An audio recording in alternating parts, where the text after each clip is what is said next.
Good afternoon, everyone. Well, thank you for inviting me here. I know this is a difficult day. Normally, a lawyer would be the person to read a will, but the family has asked me to come and do this because I guess there's a bit of a mystery to one particular item. Ollie had been asked to come by this family because the great uncle was a very wealthy and strange and powerful man, had died. And the will was two letters inside of each other. The first letter that they opened said, "There's a mystery here. Open with care." And so they decided to call Ollie in because they weren't. It's not, their uncle had been involved in a bunch of weird stuff, and they just wanted an experienced supernatural hand, well, arm, to be there. So that's how Ollie got involved. He'd been a treasure hunter, among other things, and he delved into many ancient crypts and tombs and forgotten places. So Ollie started reading through the will, and a lot of things were pretty straightforward. The house went to the uncle's grandson, which everyone kind of expected because that grandson was kind of the favorite, and also the father and mother had passed away a few years ago. He was an adult. The grandson was like 22. And a lot of almost everybody in the family had some things that were given to them by the uncle. One of his nieces got his car collection. His younger brother, who was much younger, he was given a house in Ohio, and a sum of money, things like that. The uncle had done a pretty careful job of divvying things up so everyone felt taken care of. But to the 17-year-old niece, there was a check for $70,000, and then yet another smaller envelope. With the family's nod, Ollie opened up that envelope as well. As soon as he opened it, a ring flew out of the envelope and right over to the niece, whose name was Claire. She held up her hands as if to block the ring from hitting her in the face, and the ring flew and landed itself right on her finger. Everyone was baffled and amazed by this magical occurrence. Even Ollie, who was not expecting that, to say the least. He continued to open the letter. And it said, "To Claire, I think the ring will find you. And if it does, then, with much love to the rest of the family, you have gotten the most precious of my bequests." I don't know the full story of the ring, but I know that it grants the wearer power to cast light. And when I have found it, deep in a pile of rubble in an old Aztec temple, the inscription, which I took weeks to translate, said, "Smoke will hide the will of the unworthy, but for the unworthy, your light will shine." Now, I've messed with it some, and been able to cast powerful light beams. I even burned a hole through one of my curtains by accident. So do with it as you will. and I trust you to do good things. Now, there were a few more items on the will after that, and everyone was paying attention, but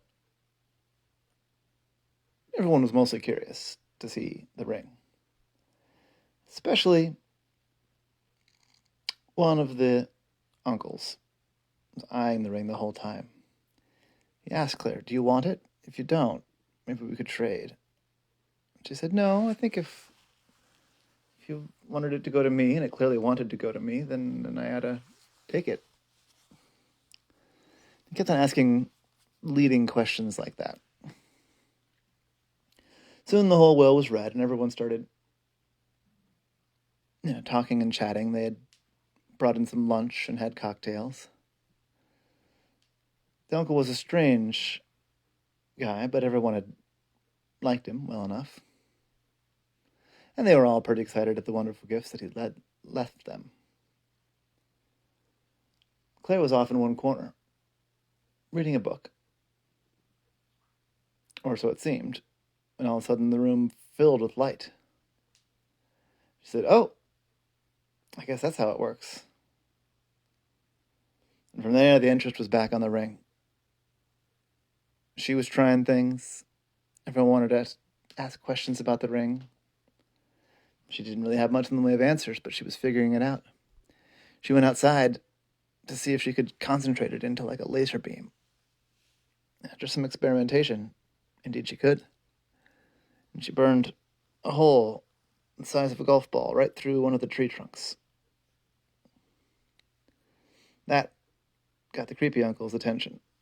Again, he offered to coach her on ways that she might use the ring to her advantage. He's starting to get a bit weird, so she asked him to back off. And some of the other family members interceded. And they had all made plans to stay the night at the estate, at the house, which was a large house out in Baltimore County. They offered Ollie a room as well, and they seemed like pleasant enough people, with the possible exception of the creepy uncle. And it was a beautiful spot, so he accepted. They socialized and played games and, played with Claire's ring. Never left her finger, though. And about, 9:30, 10 o'clock, everyone started meandering off to bed. A few people stayed up late and played poker. In the morning, though, Ollie was one of the first ones up. So he wandered around the grounds, and when he came back to the house, a few others were up and they were making breakfast.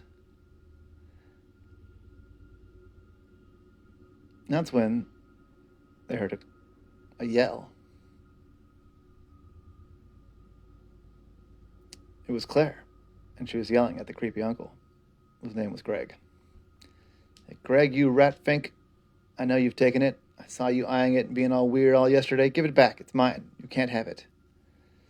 At first, Greg protested. He said, "I don't know what you're talking about, hon. I don't have anything. I didn't take your ring. Silly girl, you've lost it. What a precious thing, and you've just lost it." And they continued to argue. But him with his hands, with his left hand in his pocket. Until she'd had enough.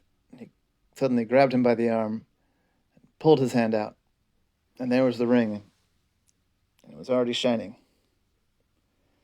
And he said, "Fine. You don't deserve it. You're not going to do anything with it. Me, I've got plans. You know the things you can do with light." And he held it out. And a bright blast of light shone and pushed everybody away almost. He said, "It's mine, you can't have it, it's mine. I don't know what our great uncle was talking about. I'm the only one with the chutzpah to actually do something of consequence with this." He started ranting and raving, threatening people with the light of the ring. One of the cousins That's enough, Uncle Greg. Give it back. And he started to approach him as if to take it by force, and the uncle turned toward him and illuminated him with a bright beam. He said, it's hot. Stop it. Stop it. Stop it. One of the other cousins threw a blanket over the cousin that was being, warmed. The blanket started to catch fire. Uncle Greg, that's quite enough. Everyone was arguing and yelling. Ollie, though, was thinking. Uncle Greg was certainly showing a lot of unworthy behavior, Ollie reasoned. He thought back to what the letter had said. It said something about smoke clouding the unworthy. Ollie scampered downstairs where everyone else was arguing and bickering. There was a thicket of sage, like a sage wand, a bunch of dried sage leaves all bound up into a little stick, a smudger. He quickly got a lighter. It was a cigar lighter, one of the little blowtorch ones, and he grabbed it and lit the sage on fire. And holding the blowtorch to the sage, he scampered back upstairs. When he got just to the door, he shook the sage so that the fire was extinguished and it started to smoke. A properly dried sage will put off a lot of smoke. And indeed it did. The uncle saw him and turned the light toward him, and Ollie held the sage in front of him. The uncle tried to blast him with intense light and heat, but the light rays just fell flat as nothing against the smoke.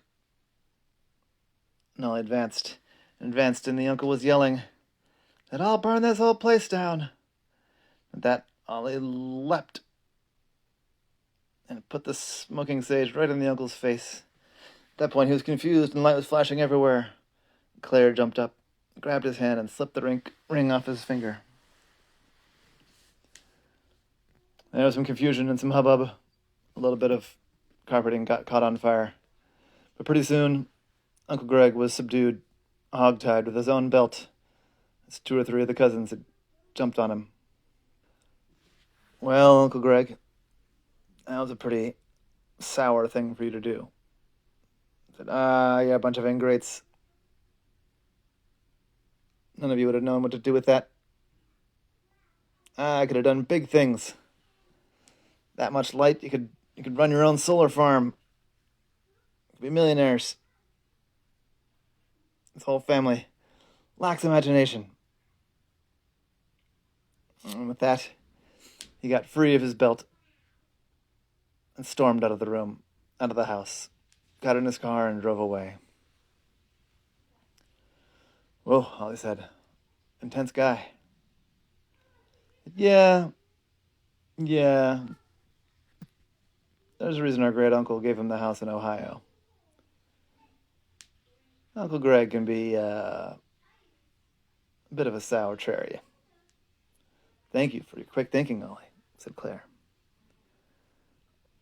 Uncle Greg's right that this ring has a lot of potential, but I'm going to think carefully about what to do with it.